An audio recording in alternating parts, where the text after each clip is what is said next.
He's the country singer from Mississippi, lives in Nashville now. Um, his bio states the following: an orphan who turned into a preacher, preacher turned into a songwriter who turned into a drunk, and a drunk that is learning to be a human being. That's a full life there, Travis. Thanks for joining us.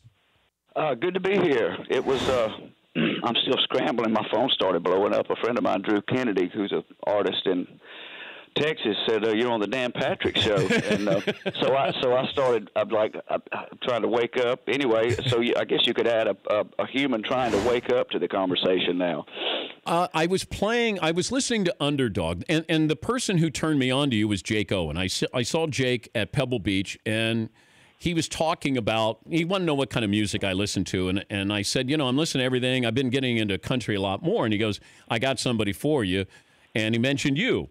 I get back home, I go to Spotify, and all of a sudden I see the songs that are, the most played, and then I stumble upon Underdog, and I'm thinking, right. Oh boy, that's a theme song. The Philadelphia Eagles they played up that they were underdogs this year. They wore the dog masks during the playoffs. They won the Super Bowl, and I thought that is a perfect song for the Philadelphia Eagles. I don't know if you're an Underdog fan, and that's why you wrote it. Who did you write that about, or what did you write that about? Well, I wrote it, I've kind of always considered myself an underdog, because one of those that, are the least expected to succeed, Yeah. And ironically, I'm not a huge sports fan. I hate to admit that on your show, but I do watch the Super Bowl every year. And the commentators inevitably will get around to calling somebody an underdog, and that's who I know who I'm pulling for. So this year was pretty spectacular with the Eagles and the Patriots, and then I found out about them, referring to themselves as underdogs or whatever. So I happen to agree with you. I think that would be a great song for the Eagles. All right, so you're open to the idea of me loaning this song to the Eagles so they can play it in the arena, in the stadium. I think that'd be awesome. Are you a football fan? Only for the Super Bowl, but the Super Bowl in my house is a big deal. Yeah. Once a year, I have one game a year, and that's the one. So, did you have a favorite player growing up? Well, when I was a kid, my grandparents raised me, so we watched. We were big Ole Miss fans, and Archie Manning was a big deal when I was a kid. My dad took me, and we stood in line. One of the few things me and my dad did together, we went and stood in line and got an autograph from Archie, and I believe he went on to play with the Saints. And I'm almost positive we went down to New Orleans, and it was they locked me. They wouldn't let me out because it was so crazy. But we went to see that game, and then I distinctly remember being so tiny and people going nuts in the hallways, knocking on doors and everything. It was pretty exciting for good Lord, however old I was, 4, 5, 6 years old. It was a kind of etched in my memory. How long have you been performing? Oh man, I've been tinkering with music my whole life. I started writing poems, and I've been started playing the drums when I was 10 or 11, and then at 21 I discovered the singer-songwriters, and there were some people in Gatlinburg. I went up there. I was going to be a bluegrass musician and be a hillbilly and smoke weed, and then I found out how hard bluegrass music was, so I opted out for smoking weed. and then I found some guys playing acoustic music for tips, and I looked in the jar, and there had to be $30 or $40 in there, and I'm thinking, man, you could make $30 or $40 a day playing a guitar. So that kind of started the journey for me, trying to figure out how to, make music for a living and get people to pay attention to me. Well, you write songs, Hank Williams Jr., Eric Church, Dierks Bentley. That's pretty impressive list there. Yeah, it's been a real exciting ride. Winona Judd recorded one. She's actually become kind of a friend. And Jake Owen, you mentioned Jake earlier. He has been so kind to me. He recorded that song and put me on both of his videos. And apparently now he's out there talking me up, to people as well. He was very kind. It's been a fun ride, man. Hearts I Leave Behind is a great song. Great. It's so well written. And that's the first thing I noticed when I started listening to your music is what you were saying and how you were saying it. So I applaud you with that. Thank you so much. I don't pull any punches lyrically. I know. Like, I listened to Nice Girl, age, if Travis. you don't have anything to say, you know. Yeah, I listened to Nice Girl, Travis. I know you don't pull any punches. She actually recently died, and I wasn't sure how to feel. I guess you can't be too mean to die. That sounds like the name of a song. She recently died, and I don't know how to feel. Yeah. Go ahead, take that, Travis. I'm going to give that to you.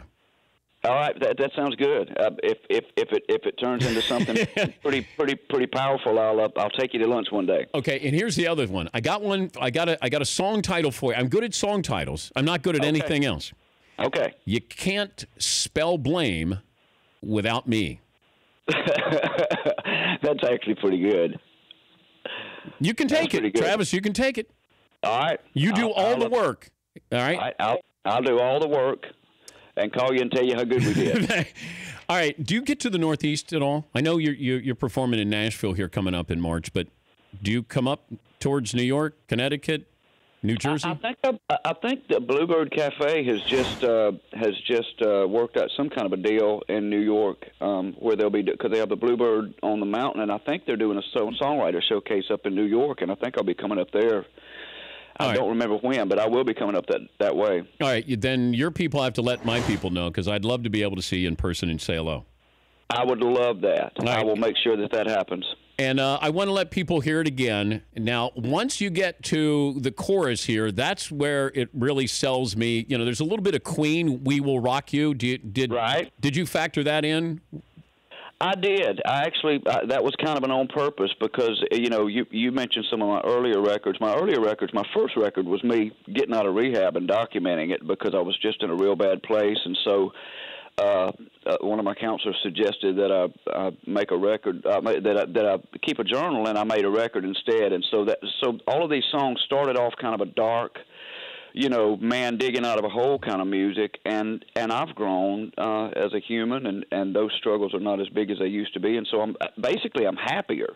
And I thought, my fans have been sitting here listening, for years now to these depressing songs. I need to make some things a little more uplifting, so they don't want to slip their wrists at my shows anymore. So that wasn't on purpose. I purposely put some happier things on this record, so to give people some time to catch their breath in between these other songs. Well, did you write about it gets better, where you're talking about what to do in your downtime instead of drinking or doing drugs? Is that... Well, it gets better. It gets better was actually me trying not to drink. I wrote that song literally because I was driving to some recovery type meetings, and I had to pass the bars that I used to go to, and I used to pass the liquor store that I went to, and so that whole thing about if I can just get inside my door and not, and lock it and try again, tomorrow.